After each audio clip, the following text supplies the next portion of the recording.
Anda kembali di Anyus Pagi bersama saya Yasmin Natania dan rekan saya Bremana Tinaya. Kita ke informasi berikutnya pemirsa, dua kelompok ormas bentrok di perempatan sentra Grosir Cikarang, Kabupaten Bekasi, Jawa Barat pada Kamis malam. Bentrokan terjadi akibat perselisihan dalam pengelolaan pasar tumpah Cikarang.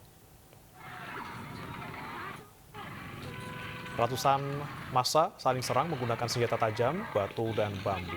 Petugas kepolisian dari Polsek Cikarang Utara dan Polres Metro Bekasi terpaksa menembakkan gas air mata untuk membubarkan massa. Tak lama berselang, kedua kelompok membubarkan diri. Tidak ada korban jiwa dalam peristiwa tersebut, namun petugas gabungan berjaga di lokasi untuk mencegah bentrok susulan.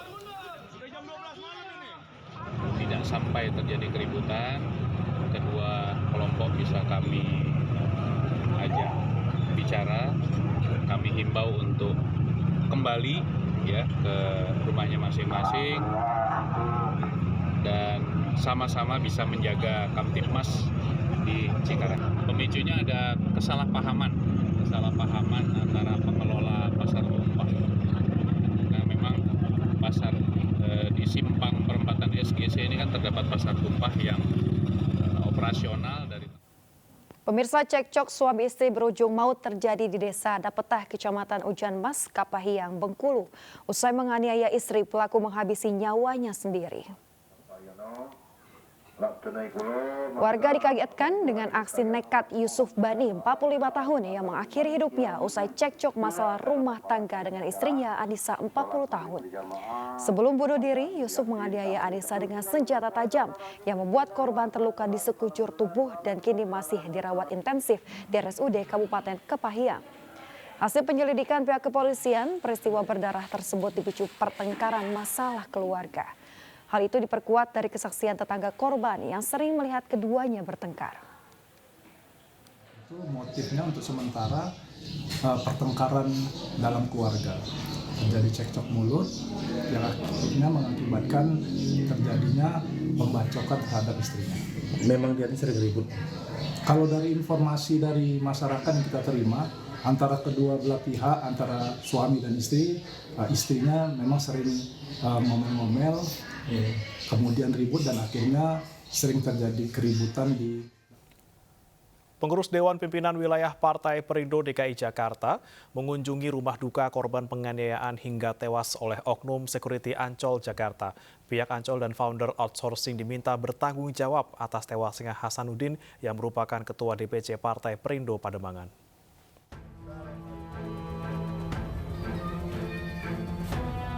Tewasnya Hasanuddin, 42 tahun, meninggalkan duka mendalam bagi keluarga. Istri Hasanuddin, Upi Siti Mardiana, kini menuntut keadilan kepada pihak Ancol dan founder outsourcing tempat para pelaku bekerja.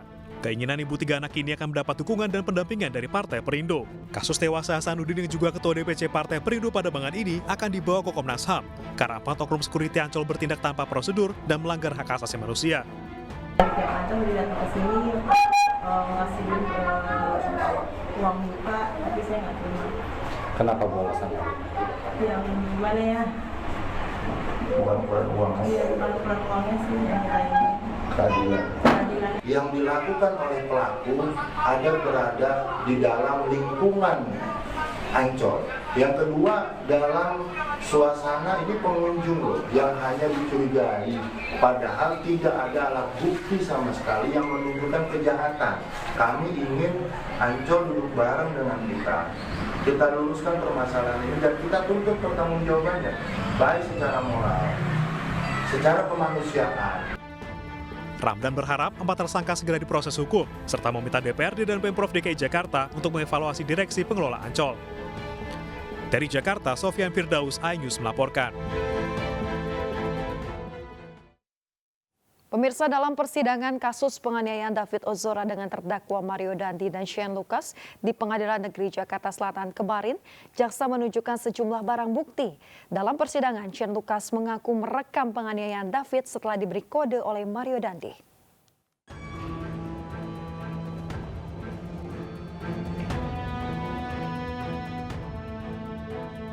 Pengadilan Negeri Jakarta Selatan kembali menggelar sidang kasus penganiayaan David Ozora dengan terdakwa Mario Dandi dan Shane Lucas. Dalam persidangan, jaksa kembali mempertanyakan kepada terdakwa Mario Dandi dan Shane terkait kronologi penganiayaan. Jaksa juga memperlihatkan alat bukti berupa sepatu hingga pakaian yang dikenakan Mario Dandi saat menganiaya David Ozora. Sementara dalam persidangan, Shane Lucas mengaku turut merekam penganiayaan David setelah diberi kode oleh Mario Dandi. Kapan saudara kemudian disuruh mulai memvideokan? Pas sudah saya Mario jalan tuh dia udah ngode gini. Terus saya Kodenya udah gimana? Dan mereka duduk. Kodenya Dia ngadep ke belakang gini. kan posisi dia di depan saudara. Iya. Iya. Makanya kan saya bilang tadi dia menghadap ke belakang gini. Ah, Gitu. saudara sudah paham dengan maksud kode yang diberikan oleh Mario. Iya. Dan kasih kode begini berarti saudara sudah harus mulai siap dengan kamera. Iya, saya merekam itu. Terus saudara mulai merekam. Dari sejak posisi di mana saudara mulai merekam? Pada saat dia duduk. Posisi duduk berdua ngobrol. Nah terus pada saat posisi duduk ngobrol itu apa yang saudara dengar percakapannya? Saya tidak terlalu mendengar ya Bu ya. Majelis Hakim Pengadilan Negeri Jakarta Selatan menjadwalkan sidang tuntutan Mario Dandi akan digelar 10 Agustus 2023. Tim Liputan iNews melaporkan. Sidang mantan Menteri Kominfo Johnny G. Plate atas kasus korupsi BTS 4G kembali dilanjutkan Pengadilan Negeri Tipikor Jakarta Pusat kemarin. Jaksa penuntut umum menghadirkan 7 orang saksi memberatkan dalam sidang lanjutan kasus korupsi BTS Bakti Kominfo. Mereka memberikan keterangan untuk terdakwa mantan Menkominfo Johnny G. Plate dan mantan Dirut Bakti Kominfo Anang Ahmad Latif. Ketujuh saksi yang dihadirkan atas nama Gumala Warman, Darien Aldiano, Seni Sri Damayanti, Afrison Budi Hotman, Ganadi Situmorang, Mar Yulis, dan Robi Doni Pramono. Sebelumnya jaksa menuding Anang Ahmad Latif bersekongkol dengan para tersangka lain dalam memilih pemenang lelang proyek BTS Kominfo. Sidang akan dilanjutkan pada 8 Agustus 2023 dengan agenda pemeriksaan saksi. Penuntut umum, para penasihat hukum dan terdakwa, ya, jam 18.30. Pemirsa, relawan Jokowi menggelar unjuk rasa di Polda Metro Jaya menuntut agar Rocky Gerung segera ditangkap. Pernyataan Rocky yang dinilai menghina Jokowi istana pun buka suara.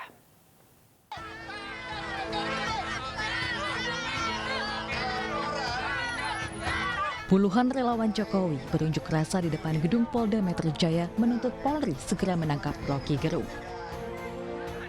Masa turut membawa spanduk bertuliskan "Dicari Rocky Gerung". Masa menilai ucapan Rocky Gerung menghina Presiden Jokowi dan membuat kegaduhan. Imbas unjuk rasa ini, arus lalu lintas di Jalan Jenderal Sudirman mengalami kemacetan panjang hingga Jalan Gatot Subroto. Pernyataan Rocky Gerung mendapat atensi istana. Kepala Staf Kepresidenan Muldoko menegaskan pernyataan Rocky Gerung menyerang pribadi Presiden dan tidak bisa ditoleransi. Ini adalah menyerang. Ini sudah saya kategorikan menyerang. Menyerang pribadi Presiden. Sungguh tidak bisa ditoleransi. Gak bisa ditoleransi. Untuk itu saya juga berharap para penegak hukum mengambil langkah-langkah sesuai dengan perundangan yang berlaku. Gak bisa dibiarkan seperti ini. Bernegara ada aturannya. Role-nya jelas. Selain relawan Jokowi, kelompok yang menamakan diri Dewan Pengurus Nasional Relawan Pejuang Demokrasi juga melaporkan Rocky Gerung ke Polda Metro Jaya. DPN Rapdem bahkan serentak melaporkan Rocky Gerung ke kepolisian di seluruh daerah di Indonesia. Dalam laporan disebutkan Rocky Gerung sudah menimbulkan keresahan di masyarakat dan pernyataan Rocky Gerung dinilai sebagai bentuk provokasi dan ujaran kebencian terhadap kepala negara. Dari Jakarta dan Helmi Sajangbati, iNews melaporkan.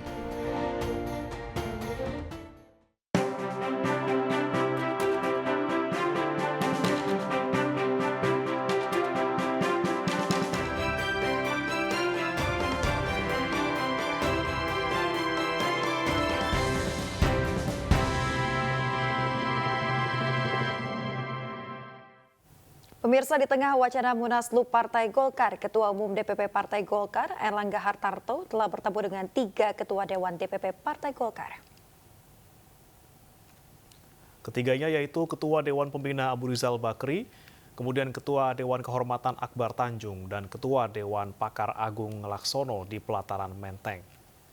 Dalam pertemuan, Erlangga menerima masukan dan saran dari ketiga Ketua Dewan DPP Partai Golkar soal keputusan Munas, Rapimnas, dan Rakernas terkait arah politik Partai Golkar. Dukungan dari para ketua Dewan akan memudahkan Golkar menjalin komunikasi dengan partai politik lain. Partai Golkar solid, 38 DPD tingkat 1, seluruhnya memperkuat soliditas Partai Golkar menghadapi pemilu dan pilpres.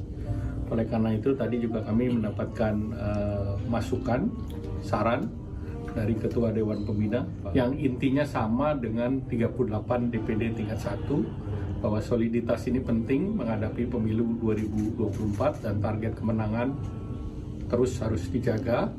Dan Pemirsa, bakal calon legislatif Partai Perindo yang mengusung berbagai program kerakyatan makin dicintai masyarakat di berbagai daerah. Di Sumatera Utara, kedatangan Bacalek Partai Perindo DPR RI Dapil Sumut II, Arnold Sihite, disambut meriah oleh masyarakat. Selain menyerap aspirasi, kedatangannya juga untuk meresmikan posko pemenangan dan mensosialisasikan KTA berasuransi di Kabupaten Humbang Hasundutan.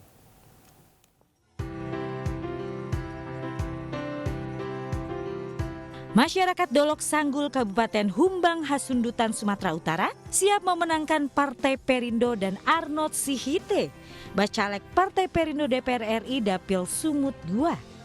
Komitmen masyarakat disampaikan langsung kepada Arnold Sihite saat meresmikan posko relawan dan pemenangan yang berada di Jalan Dolok Sanggul Siborong.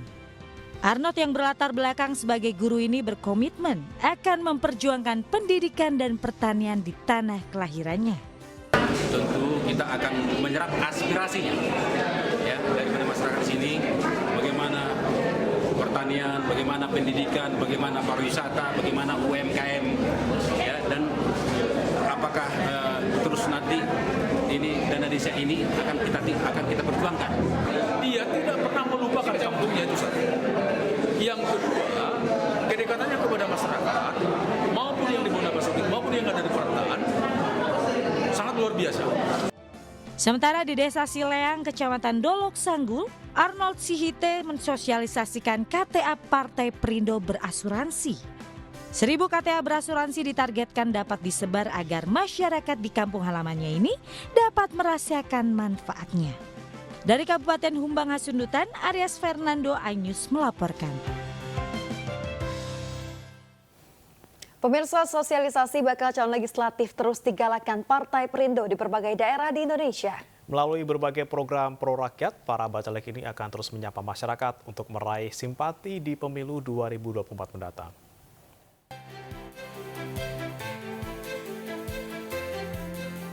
Sejumlah bacalek Partai Perindo dari Dapil Denpasar Timur dan pengurus DPD Partai Perindo Kota Denpasar menggelar silaturahmi dengan masyarakat untuk menyampaikan visi misi Partai Perindo. Selain silaturahmi, dalam kegiatan ini Partai Perindo membagikan 100 kantong daging kepada masyarakat sebagai persiapan menyambut Hari Raya Galungan dan Kuningan. Kita akan membuat program-program yang memberikan kegiatan-kegiatan yang nyata, yang akan mengakomodir kegiatan-kegiatan untuk kaum milenial. Tentunya kami sebagai jajaran pengurus selalu memberikan supervisi kepada para caleg agar kemudian bisa secara maksimal turun ke tengah-tengah masyarakat, menyerap aspirasi masyarakat dan kemudian mengimplementasikannya di lapangan. Kegiatan serupa juga dilaksanakan sejumlah bacalek Partai Perindo Dapil Denpasar Utara. Setelah sosialisasi program partai, para bacalek juga memberikan 500 paket daging kepada masyarakat di Kecamatan Denpasar Utara. Mudah-mudahan daging ini membantu meringankan sedikit beban saudara-saudara kita yang saat ini di mana baru mulai pulih ekonominya. Perlu juga kami bantu sekedar untuk meringankan beban saudara-saudara kita pada saat Hari Raya Galungan. Melalui para bacaleknya, Partai Perindo terus berkomitmen membantu meningkatkan kesejahteraan masyarakat Indonesia melalui berbagai program yang berpihak kepada rakyat kecil. Tim Liputan iNews melaporkan.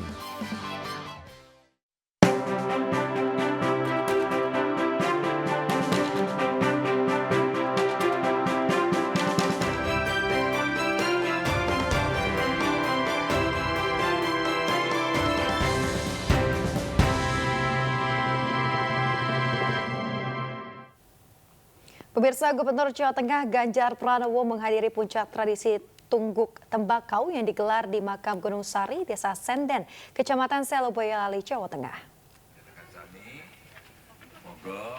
Tradisi tungguk tembakau merupakan ungkapan syukur para petani tembakau kepada Tuhan atas kedatangan musim panen. Adat yang kental dengan budaya Jawa itu juga menjadi penanda masa awal panen raya. Dalam kesempatan tersebut, Ganjar bersama para petani setempat mengikuti proses petik daun tembakau. Ganjar berharap panen raya petani tembakau tahun ini lancar dan berkah. Ganjar mengatakan hasil panen petani lokal Jawa Tengah mesti didorong agar penyerapan tembakau bisa diserap oleh pabrikan secara maksimal. Memang setelah cukai naik, pabrikan ini agak ngerem, sehingga kapasitas pengadaannya mungkin tidak akan banyak. Maka saya sampaikan, karena dulu ada impornya juga, tolong dong yang milik petani hari ini diprioritaskan. Kalau itu bisa diprioritaskan, apalagi banyak tembakau dari Jawa Tengah bagus, yang dari Temanggung, dari Boyolali, dari Magelang, ini tembakau bagus yang di Klaten. Ya pemirsa, usai mengikuti acara panen raya, mobil dinas Gubernur Jawa Tengah Ganjar Pranowo dicegat oleh puluhan warga Selo Kabupaten Boyolali. Warga membawa berbagai wadah rotan yang dipenuhi berbagai hasil bumi berupa sayur mayur seperti tomat, brokoli, sawi hingga wortel. Mereka rebutan ingin memberikan hasil bumi tersebut kepada Ganjar sebagai bentuk terima kasih setelah dipimpin selama 2 periode.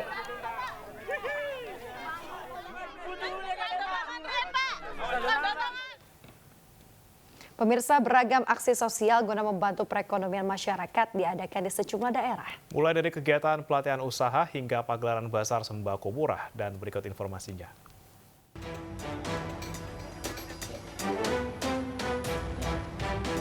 Relawan Himpunan Santri Nusantara menggelar bazar sembako murah untuk membantu warga di Cengkareng, Jakarta Barat. Hanya dengan membayar uang Rp20.000, warga bisa membawa pulang paket sembako berupa beras, minyak goreng, gula pasir, sarden, dan lainnya. Sebagai bentuk apresiasi untuk masyarakat yang berpartisipasi dalam bazar ini, juga diadakan undian berhadiah berupa alat kebutuhan rumah tangga. Kenaikan harga bahan pokok terutama cabai di pasaran menjadi sorotan relawan Mak Ganjar. Mereka menggelar aksi menanam ratusan bibit cabai di Penggilingan Cakung, Jakarta Timur. Selain membagikan ratusan bibit pohon cabai, pot, dan media tanam, juga diberikan edukasi keterampilan menanam dalam program petik masak. Masih dari kawasan Cakung, Jakarta Timur, UMKM Sahabat Sandi mengadakan pelatihan warung hidroponik sebagai bentuk mendorong peluang usaha baru bagi masyarakat. Bisnis hidroponik diketahui salah satu jenis usaha tanaman yang menguntungkan karena tidak memerlukan modal yang banyak. Melalui pelatihan ini, diharapkan tanaman hidroponik tidak hanya sebagai konsumsi, melainkan juga menjadi peluang yang bisa menambah pendapatan keluarga. Sementara di Sukabumi, Jawa Barat, relawan Sandi Uno mengadakan pelatihan packaging yang menarik untuk menaikkan omset penjualan. Pasalnya, banyak pelaku UMKM yang masih sulit untuk bersaing karena minimnya informasi mengenai pentingnya kemasan terhadap pemasaran produk. Packaging merupakan identitas bisnis untuk mengingat produk, dan pelatihan ini diharapkan dapat membantu para pelaku UMKM memiliki kemasan yang cocok pada setiap produknya. Sedangkan di Indramayu, Jawa Barat, pelatihan digital marketing diadakan relawan Ganjar Sejati di Desa Bugis, Kecamatan Anjatan. Kegiatan bertujuan untuk memperluas dan memperkuat potensi pemasaran dalam peningkatan ekonomi. Dengan makin banyaknya pengetahuan tentang digital marketing, diharapkan pelaku usaha lokal dapat bersaing memasarkan produk dan jasa mereka di pasar yang semakin kompetitif.